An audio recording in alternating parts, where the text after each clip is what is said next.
Alright, next up in this series, looking at some of the handguns in my collection, we'll be taking a look at this fairly horrible Davis Industries, what is this thing, a 32 Auto. So, let's count the ways that I don't like this gun. First off, it's huge and heavy and fairly crude and not very mechanically sound.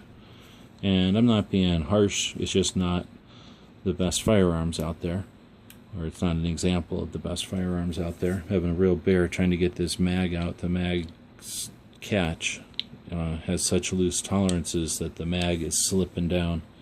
Seems like the best thing I could do is use gravity to my advantage there. So I finally got the little magazine out of there, and we'll pull the safety back off, pull that slide back, make sure the chamber is good to go. Really tough, hidden chamber almost. So I don't want to rag on them too much, but this is definitely not one of my favorite firearms. So why do I own it? Why is it in my collection if I don't like it so much? Well, like I say, I don't hate it. It is interesting to me.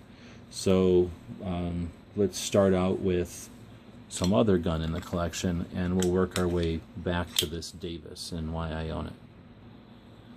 So we're going to start back with this Bauer, which is 25 ACP. Now, John Moses Browning invented the 25 ACP, I forget when, let's just say 1908, because I forget the exact year. But back then he invented the caliber, and then he invented a small, tiny little pistol like this one to go with it. And this is a clone of one of those first first Browning vest pocket pistols. Those were very popular, lots of people owned them. They made them in Europe, and eventually copies like this one made in, where's this one made? I think France or Spain probably. This is a copy, not a clone, because it's not an exact duplicate. It's a copy, though, of one of those little 25s. And this is a 25 ACP, very, very similar little pistol, but again, made in Spain and much more crude.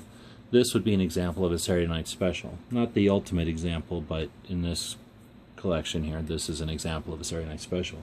So when the 1968 Gun Control Act banned the importation of little guns like this one, which were a copy of this US gun, you get a new gun to the scene, and that is the Raven. So this is a 25 ACP, pretty much based off of the Browning design with some minor changes.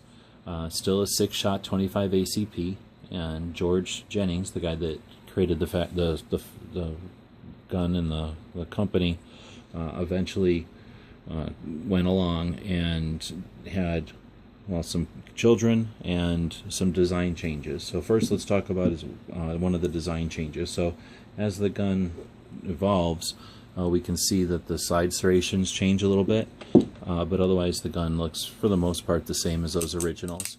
Now this is the Raven, and the father has a son, and he creates Jennings. And if we take a look at these two guns next to each other, we can see that they're not all that different from each other.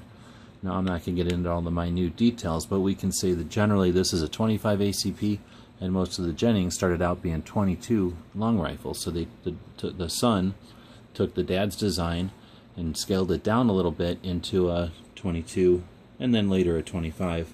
And the dad had the 25s, and now we're getting back to where we started this whole thing, the Davis.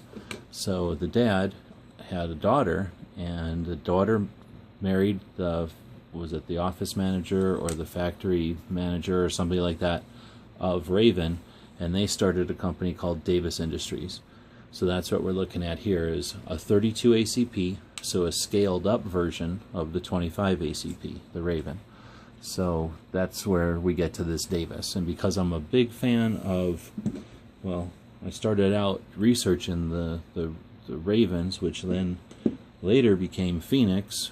I started out researching the Phoenix firearms, found out that they were related directly to the Ravens, that the Ravens were directly related to the Jennings, and the Jennings turned out to be, for me, a very interesting selection of a representative set of all of the U.S. Ring of Fire Saturday Night Special pistols. So the Davis is a piece of collateral damage. I came across it in my travels while I was trying to acquire the collection of Jennings 22s, And I acquired this one mainly because it was really cheap and it filled a couple of things in my overall collection. So because I had so many of the Jennings 22 Ring of Fire guns, I ended up acquiring some of the 25 guns from Raven. And since I had basically the trunk and one major side of that family tree, I got a couple of Davis firearms to balance out the other side and to use in explanations and videos, and whenever I do talks about the Saturday Night Specials and the Ring of Fire guns, mainly just as a representative gun of both the Davis Industries, the fact that they are literally a scaled up version. It's beefier, larger dimensions. It's literally just the same gun beefed up in almost every way. You can see that it's exactly the same gun, just beefed up.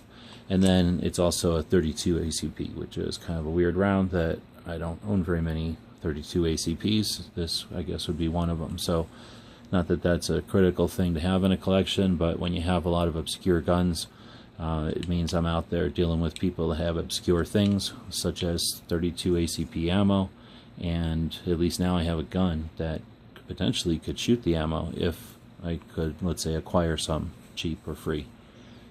So a gun that I'm not particularly fond of, but it is an interesting gun, and although it's crude and cheap, I suspect because it's only a little tiny 380, or excuse me, a 32 underneath all this, it's probably going to last for a long, long time. It'll take a while for this metal to fatigue from that little tiny 32 going off in there.